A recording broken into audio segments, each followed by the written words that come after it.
ತೆಲಂಗಾಣ ಮತ್ತು ಕರ್ನಾಟಕ ನಮ್ಮ ಆಲಮಟ್ಟಿ ಡ್ಯಾಮ್ ಕೆಳಗಿರ್ತಕ್ಕಂಥ ರೈತರಿಗೆ ಬೇಸಿಗೆಯಲ್ಲಿ ಬಹಳಷ್ಟು ತೊಂದರೆ ಆಗ್ತಾ ಇದೆ. ಎರಡೂ ಕಡೆ ಇರ್ತಕ್ಕಂಥವ್ರು left side Telangana, right side Karnataka, ಎರಡೂ ಕಡೆ ಇರ್ತಕ್ಕಂಥ ರೈತರಿಗೆ ಕುಡಿಯೋ ನೀರಿಗೂ ತೊಂದರೆ ಆಗ್ತಾ ಇದೆ, ರೈತರಿಗೆ ವ್ಯವಸಾಯ ಮಾಡಲಿಕ್ಕೆ ತೊಂದರೆ ಆಗ್ತಾ ಇದೆ.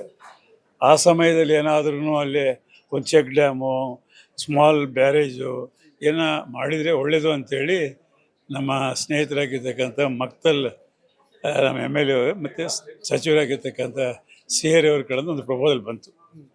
ಆ ಪ್ರಪೋಸಲ್ ಸಾಧಕ ಬಾಧಕಗಳು ವಿಚಾರ ಮಾಡಬೇಕಂತೇಳಿ ಕನ್ಸಲ್ಟೆಂಟ್ಸ್ಗಳಿಂದ ಈ 2-3 ಕಡೆ ಎರಡೂ ಸ್ಟೇಟ್ನವ್ರಿಗೆ ಪಾಸಿಟಿವ್ ಆಗಿರಬೇಕು ಮತ್ತು ಯಾರಿಗೂ ತೊಂದರೆ ಆಗಿರಬಾರ್ದು, ಕೆಳಭಾಗದವ್ರಿಗೂ ತೊಂದರೆ ಆಗಬಾರ್ದು ಅನ್ನೋ ಉದ್ದೇಶಕ್ಕೆ 2-3 ಪ್ರಪೋಸಲ್ಸ್ ಬಂದಿದೆ. ಆ ಪ್ರಪೋಸಲ್ ಸಾಧಕ ಬಾಧಕಗಳನ್ನ ವಿಚಾರ ಮಾಡಲಿಕ್ಕೆ ಆ ಭಾಗದ ಕರ್ನಾಟಕ MLAಸು ಮತ್ತು ಈ ಭಾಗದ ತೆಲಂಗಾಣ MLAಸು ಮತ್ತು ಮಂತ್ರಿವರ್ಯ ಉತ್ತಮ ರೆಡ್ಡಿ గారు ಮತ್ತು ಶ್ರೀಪಲ್ಲಿ ಜೂಪಲ್ಲಿ గారు ಮತ್ತು మల్లురావు గారు మా పక్క MP గారు మా కార్యదర్శి సాధక బాధకాలు మాట్లాడాం.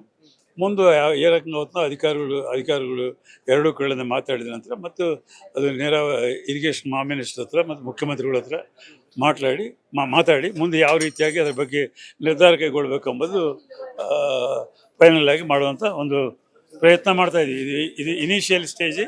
ಪ್ರಾಕ್ಟಿಕಲ್ ಆಗಿ ರೈತರಿಗೆ ಸಮ್ಮರ್ ಟೈಮ್ನಲ್ಲಿ ಯಾವುದೇ ತೊಂದರೆ ಆಗಬಾರ್ದು ಕುಡಿಯೋ ನೀರಿಗೆ ಮತ್ತು ರೈತರಿಗೆ ವ್ಯವಸಾಯಕ್ಕೆ ಅಂತೇಳಿ ಪ್ರಯತ್ನ ಮಾಡ್ತಾ ಇದ್ದೀವಿ.